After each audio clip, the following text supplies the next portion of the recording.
Streets of Seven Cities in 7 Minutes has been an exploration on the concept of place. This is also the reason why the creative engagement program has been named as the living archaeology of the place. I have discovered through the project that place and places are something not necessarily bound to location.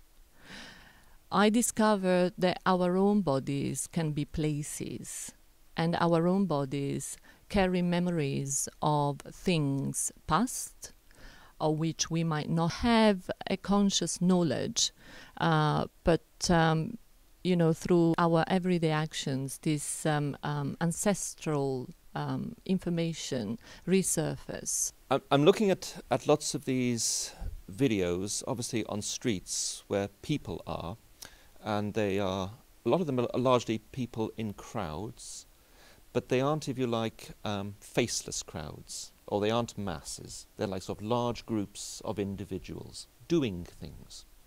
And sometimes those doing things are very, very particular. Sometimes those doing things are just like ways of being there, I don't know, hanging out, being on a bridge, watching something, etc., etc., etc. What we've basically got is these actions are happening on the street, and they're not theatre. They're not necessarily performance. Although you've got things like rituals, you've got weddings and such. You've got political demonstrations. You've got festivals and things that are going on. But these things are then rendered into film. Yeah, they're taken from one media to another, and something of that translation, yeah, starts becoming a way in which the thoughtfulness of action becomes apparent. As if any of our everyday actions are somehow almost about ready to be in a performance, yeah, or ready to be in a drama, or ready to be in a play, or worthy of being in any drama, play, etc. And it's that loop between thoughtfulness and ordinary action, and the way that's played out in what we do, and what we do when we think about what we do, and how our actions carry knowledges with them, for me became really strong. But you know, where is this knowledge coming from? How can we access this knowledge? What is that can trigger and then empower us? And I think, you know, this it would be interesting to look at about your work. For me, we're talking about theatre here, and one of your films, the Napoli one, the first one, there's a shot where you go to the sign of the theatre, and you know, it really signifies the beginning of a process. So we're going to look at the theatre of public life, and in tubography I'm sort of capturing the theatre of the underground, you know, and it's almost as if when we're in the underground we are like actors, we're playing a role, you know, we get on, we have this shared understanding of what our positions are, you know, where we sit and who gets to sit where, and it's almost as if our director is, you know, Boris Johnson telling us, you know, these are the rules. What I discovered by doing Streets of Seven Cities in 7 minutes, and people asking me, so are you a director? And I had to say, yeah, I'm directing, but actually I was the actor. I was the person enacting those gestures, constantly mirroring those places and those people I encountered in my journeys, and my body becoming the place of this encounter. So that, for example, you know, when I was in Tangier, in Morocco, a Muslim country, and for some reasons, for the first week, or probably even longer than that, I couldn't take my camera out. I was afraid, I had fear. And then my body transformed itself, and slowly, I started acquiring those memes, those smallest unit of memory that carry from one person to another. And slowly my body started acquiring those memes and embodying those memes, and at that point I took my camera out and I could film and I could record and I could engage. So looking at myself as an actor, I think it would be interesting to talk to a director and kind of get your sense of how do you engage with this process of, you know, a multiple voices, multiple cultures, multiple traits, multiple memes coexisting within one actor, one body. As a number of things, director is an invented role, right? with a lot of cultural practices, you have the actors. You may have text, you may not. You may have a set, you may not. You may have a director, you might not. Might have a producer, you might not. But as long as the actor, which in many ways is the audience as well, in many cultures and celebrations, there's no separation, then everything else is a construct. But it's a construct for a reason. So in a number of Brazilian celebrations, they are based either in ritual or religion, which are still alive today, that role is a role of sort of coordinator. When I came to England, I more than anything in London, I had access to a number of other cultures that weren't English. In fact, my class was made up of 90% Japanese students. So I had 2 long-term relationships with Japanese artists, so student artists, and I visited Japan 4 times. I fell in love with the culture. So London provided me access to Japan, and I started learning Japanese, and I could make jokes in Japanese and so on. So,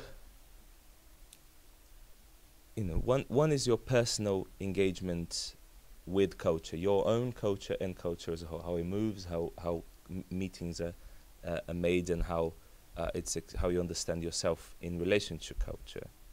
Then it's about investing in work which could potentially abuse the power that we have as artists to be that translator, to be that presenter of a window to somewhere else and other people, other places.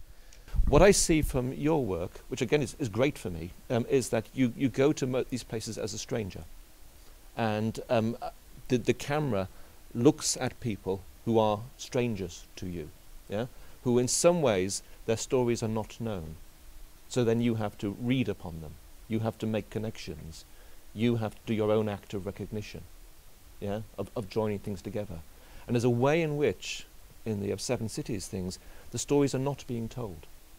People are going about doing their thing, but in a certain way withholding. And I like that withholding too. Immersive experiences or theatrical events have come not as a criteria to make work, but have come as an answer to a question, which was, in what ways do we want to provide an experience to a body that is in London, whether they are from London or not, but they're here now, and what is that bodily experience that can get a complex encounter with several layers of culture. The very moment that that person, that body enters a space that is started to be constructed, what are the hundreds and thousands of details, spatial details, that will be experienced bodily, that will allow that person to have an experience. In relation to the exhibition and the work that I see myself doing as an artist, is the detail of the space. So the way in which someone will enter, and the height of the seats where they will sit, and the organization of the the condiments, the fabric, how, why is that room square and not round? Why is it in rich mix and not in, and so on, is what fascinates me the most. But, this reference to sound, actually, because the way I have constructed and reconstructed my experience of the places has been mainly, and I would say mainly because it started, it's this kind of skeleton is sound, and it's the sounds that somehow, for me, carried those oldest memories, like the Adan, for example, in Tangier, to go back to Tangier again, is that sound that would wake me up in the morning and kind of create immediately for me, a vision, an horizon, an engagement of my body with that place.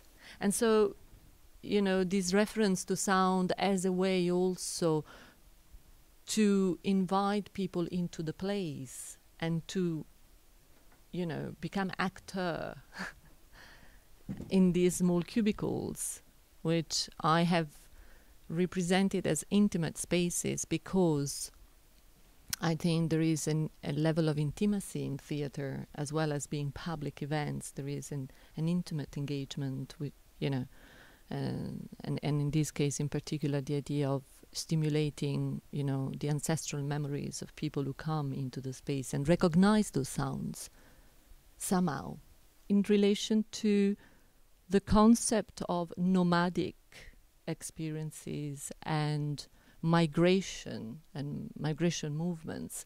I think, it'll be interesting to see what you, Manik, think. I mean, hands up, anyone here whose origins lie somewhere through their history outside of the UK? Wow, that's nearly everyone. So, I mean, that just kind of is a living example of what London is about. London is this amazing cosmopolitan city that, from people from all over the world, have come to live here or visit here or spend some time here, whether that is temporary or permanent. And that's what keeps a city alive. And looking at Alda's installations, the cities that she's kind of got under her skin, of Mumbai, of Shanghai, and so forth, you just get this feeling of movement. Since the beginning of human history, we have always moved and settled or moved into new countries and territories. And, that's one of the most natural things that I think human beings do. If we kind of look at what's going on in the 21st century, in 2012, we have a government, a coalition government that has been hell-bent on trying to make this mantra of reducing immigration from the hundreds of thousands to the tens of thousands. And with the visas, quite a lot of you might be students at higher education. You may know of a lot of students, international students, that come from outside of the European Union. In the past, they used to be able to stay here for a couple more years under the post-study work visa. The government this year has actually deleted that visa. So all non-European students in higher education now will be required to go back home straight after their studies. What I worry about is that these kind of regulations that are pressing down on international exchange, on cultural exchange, is going to have a long-term effect. Britain is going to be impoverished culturally, intellectually. So what you're going to have is just this kind of more entrenched and very safe kind of version of internationalism. So, it's great to see your films, because I think looking at, for example, the streets of Shanghai, just suddenly seeing emoji on the streets of Shanghai, and yet you're seeing the traditions of something much more quintessentially Chinese, on the same streets, and that's what global exchange is about. It is that open streets of where it's for everyone. There's a scene towards the end of the film with this. It's a type of fish called a blood parrotfish. And I'm not sure if you're aware of it, but this fish is it's a hybrid fish. It's not a naturally occurring animal. It's bred specifically from these different types of fish which are found in East Africa, in Lake Malawi and places like this, and they're bred to create this hybrid. And the film on Shanghai really represented this juxtaposition of the modern versus the traditional. And to have that image of this hybrid, I thought really kind of captured that in a particular moment. And so with Tubography, that's kind of something that I'm trying to do, is like capture in a moment something which really relates to much more about the context that it's found in and the history of those included. My dad's from northern Spain, and when his dad died, he went back to the village, and the village is quite remote. It's up in the mountains. And I didn't get to go, but he came back with an extra suitcase that he didn't really want to talk about, but he kept it, and I was curious, because sort of young teenage artist, so my dad got that, it's a very beautiful old suitcase. And eventually when he went to work, I went upstairs and snuck a look. And we managed to prise it open, and it was full of chestnuts, because that part of Spain's very rich in chestnuts. And for him, a cherished childhood memory was him and his sisters climbing these trees and picking these chestnuts. And so for him, in a very evocative and not intellectual way at all, it was a very innocent response to something very powerful and something very sensory. He brought this thing back, and I think he didn't know why. He didn't really know what to do with it. And I was getting all excited, you know, it's a Joseph Beuys moment. I thought, yes, you know, we can make something of this. And he resisted because he wanted to freeze that moment. And in the end, he decided that the best thing to do was to have a barbecue where we could take the chestnuts from this memory bank, roast them, eat them, and then let them go.